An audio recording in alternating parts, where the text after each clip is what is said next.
वो हमारे उनके अपने पवित्र ग्रंथ में हमको प्राप्त होते हैं। और ऐसे एक नहीं कई सारी कथाओं को समेटे हुए उज्जैन की ये लीलाओं का बार बार गुणगान करें, जानकारी दें, उनसे हम जनता को परिचित कराएं। इसीलिए शासन के लेवल पे जिस प्रकार से धार्मिक पर्यटन के आधार पर उज्जैन और प्रदेश की पहचान बन रही, अलग अलग प्रकार के हमारे सभी क्षेत्रों के माध्यम से लोगों को रोजगार भी मिले, जानकारी भी मिले, उज्जैन से उनका संबंध भी जुड़े, मध्य प्रदेश से संबंध जुड़े। इसलिए अभी तक हमारा श्रावण महोत्सव होता था। मुझे इस बात की प्रसन्नता है कि श्रावण महोत्सव भी हमारी 2002-03 की सरकार के बाद ही प्रारंभ हुआ। लेकिन अब हमने कहा कि बाबा महाकाल के महालोक के बनने के बाद जब बड़ी संख्या में हमारे श्रद्धालु आते हैं तो इनके लिए और नए नए प्रकार के इस प्रकार के कार्यक्रम का संयोजन किया जाए, जिनके माध्यम से उनकी आस्था बाबा के प्रति और बाबा का आशीर्वाद भी मिले और हमारी इस लंबी यात्रा में उनको जीवन भर यहाँ से उनका स्मरण जुड़े। इसलिए काल के क्रम में एक एक करके वो सारे हमने वो प्रबंधन भी किए हैं जिसके आधार पर उज्जैन से लोगों का संबंध जुड़ते जुड़ते जानकारी का उदय भी हो। इसीलिए जब हमने गुड़ी पड़वा का पर्व प्रारंभ किया तो गुड़ी पड़वा के प्रारंभ के साथ विक्रमादित्य के काल से इतिहास जोड़ करके दुनिया के अंदर शासन की सुव्यवस्थाओं का उच्चतम मापदंड आजादी के 2000 साल पहले उज्जैन का एक लाल भारतवर्ष को पूरा आजाद करा करके शकों की आक्रमणकारी नीति को परास्त करते हुए सुशासन की उच्चतम मिसाल कायम करता है। ये हमारा सौभाग्य है। ये विक्रमादित्य की नगरी बाबा महाकाल के आशीर्वाद से दुनिया में एक अलग प्रकार से जानी जाती है। वो काल भी हमको याद है, विक्रमादित्य के जीवन की 32 पुतलियों का सिंहासन, उनके नवरत्नों की छटा, जिसके आधार पे बाद के क्रम में कई लोगों ने अपने आप को विक्रमादित्य के समान उनके मार्ग पे चल कर के उपाधि पाने का प्रयास किया। वो 1000 साल पहले राजा भोज का काल हो, परवर्ती काल में मुगल काल में अकबर ने भी नवरत्नों की जो अपने यहाँ दरबार में जगह दी थी वो विक्रमादित्य की वो नकल उतारने का प्रयास किया था। उनके बजाय हम वापस उज्जैनी पे आते हैं तो उज्जैनी के अंदर सावन महोत्सव, ये हमारे बाबा महाकाल की सवारी जब निकलती है प्रत्येक सोमवार उसकी रचना बनाई थी। फिर गुड़ी पड़वा के आधार पर अर्थात अब यहाँ से 3 महीने बाद शिवरात्रि तक उसको लेकर के आए हैं कि शिवरात्रि से लेकर के गुड़ी पड़वा तक 1 महीने लगातार उज्जैन में मेले लगेगा। ये हमने पिछले साल से प्रारंभ किया था, ये हर साल कायम रहेगा। इस दिशा में हम आगे बढ़ रहे हैं। मुझे इस बात की प्रसन्नता है कि जब विविध प्रकार के कार्यक्रमों के संयोजन के साथ हमने वो महत्ता बढ़ाने का प्रयास किया, लेकिन एक और नया नवीन अध्याय जोड़ा गया कि हमारे वाहन का मेला भी लगाया जाए ताकि वाहनों के आधार पर भी यहाँ काल की नगरी महाकाल की नगरी से लोग अपने अपने वाहन खरीदे।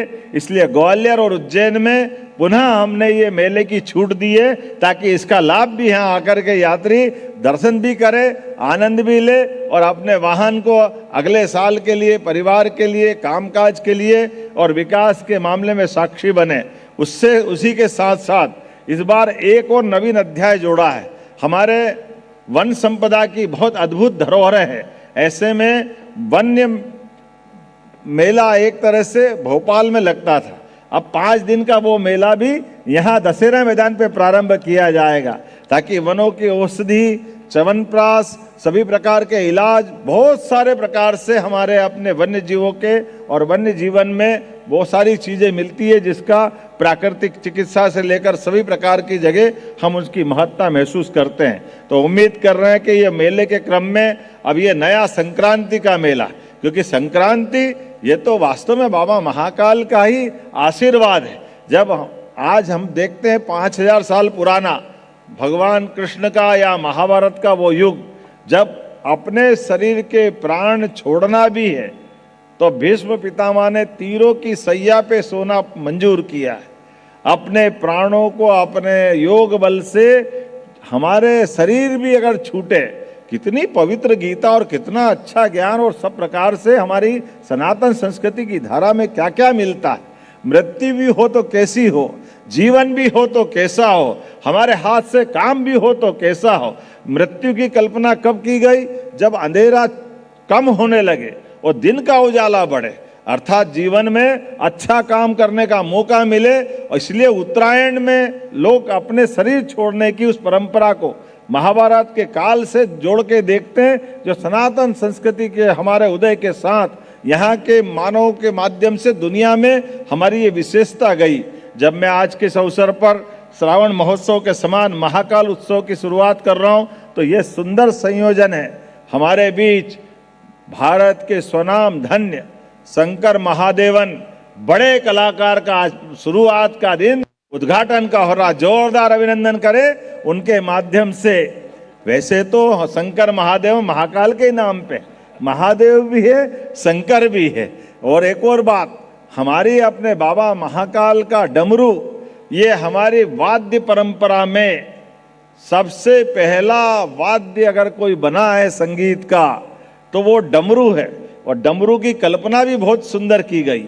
बारिश की बूंद गिरते हुए तालाब नदी पे जो आवाज करती थी, उस आवाज से मिला करके डमरू का हमारे यहाँ सृजन हुआ है। बात के यंत्र सारे उसके बाद जुड़ते चले गए, जिसके माध्यम से संगीत की बहुत समृद्ध परंपरा हमारे अपने शास्त्रीय संगीत के माध्यम से नाना प्रकार से दुनिया ने सीखी और देखी है।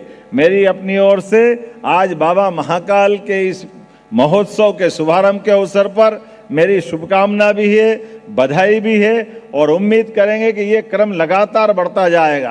पिछले समय जब आए थे तो उज्जैन में आकाशवाणी स्टूडियो की सौगात मिली थी, हमें इस बात का आनंद है। अब अगली बार वापस 25 तारीख को आएंगे तो इंदौर से उज्जैन का हमारा 6 लेन तो करीब करीब 90% बन गया है, लेकिन हरिफाटक पुल के पास का पुल 6 लेन होना बाकी है। तो इसका टेंडर हुआ है, इसका शुरुआत करा करके एक नई सौगात देना चाहेंगे। इसी प्रकार से नजर अली मिल कंपाउंड में नगर निगम के पीछे स्पोर्ट्स कॉम्प्लेक्स की वो भी शुरुआत हुई है। ये सीमस्त बाईपास का एक बड़ा रोड भी है। इतनी सारी बातें हैं, बताऊंगा तो थोड़ा टाइम लग जाएगा, लेकिन आज तो हम आनंद ले रहे हैं बाबा महाकाल के प्रांगण में। बाबा महाकाल की कृपा से हम कौन करने वाले हैं, हमसे सोचने से होता क्या है। हमारे बाबा महाकाल के माध्यम से ये सब लीला उनकी है, जो जो वो चाह रहे हैं वो सब होता जा रहा है। एक बार जोर से बाबा महाकाल का जयकारा लगाते हुए आज के महाकाल उत्सव का हम शुभारंभ करते हैं। बोलिए महाकाल महाराज की, नर्मदे छिपरे महारानी की। 25 तारीख को शीतकालीन समय में राहगिरी की आदत भी है, तो हम सब राहगिरी में भी मिलेंगे और दिन भर के अलग अलग कार्यक्रमों में मिलेंगे। मेरी अपनी ओर से एक बार फिर जिला प्रशासन, वीर भारत न्यास, संस्कृति मंत्रालय और जिला प्रशासन को सबको अच्छे कार्यक्रम की बधाई। बहुत बहुत धन्यवाद। भारत माता की। अद्भुत और अकल्पनीय उद्बोधन के साथ परम सम्मानी ने अपनी वाणी से हम सबको कृतार्थ किया और इस महाकाल महोत्सव की शुभ शुरुआत की। और जैसा कि हम सबको विदित है कि इसके बाद संगीत की एक कॉन्सर्ट होना है शंकर महादेवन जी की। आज तो सौगातों की बारिश होने वाली है, हालांकि ये जनवरी और फरवरी का है, वसंत का मौसम आने वाला है, लेकिन सौगातों की बारिश उज्जैन में नहीं बल्कि संपूर्ण मध्य प्रदेश में और अभ्युदय मध्य प्रदेश और समृद्धि युक्त मध्य प्रदेश के कर्णधार और प्रणेता माननीय डॉक्टर मोहन यादव जी मंच के समक्ष इस समय, और मैं मेरी सहयोगी टीम से बहुत बहुत धन्यवाद परम सम्मानीय मुख्यमंत्री महोदय कि आपने अपनी वाणी से संपूर्ण सभा मंडप को कृतार्थ किया और जनता जनार्दन को कृतार्थ किया। सभी अतिथियों का हार्दिक धन्यवाद। मेरी सहयोगी टीम से मैं अनुरोध कर रहा हूं कि वे मंच को रिक्त करें और संगीत की जो कॉन्सर्ट होने वाली है उसके योग्य बनाएं।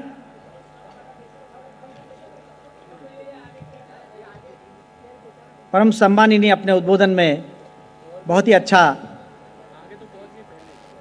जानकारी देते हुए हमें कृतार्थ किया, और आज सम्मानीय आपके कर कमलों से जो महाकालेश्वर मंदिर उज्जैन की नवीन आधिकारिक वेबसाइट का लोकार्पण हुआ, उसकी बहुत सारी विशेषताएं इसमें समाहित हैं, जिसमें श्री दर्शन बुकिंग, भस्मारती बुकिंग, पूजन बुकिंग, अतिथि निवास ऑनलाइन और उसके साथ ज्ञान एवं सूचना आदि सामग्री भी है। महाकालेश्वर भक्त निवास परियोजना जो अपने आप में बड़ी महत्वपूर्ण है। इस परियोजना की कुल लागत 672 करोड़ रुपया है। भूमि क्षेत्रफल 18.65 एकड़। स्थान हरी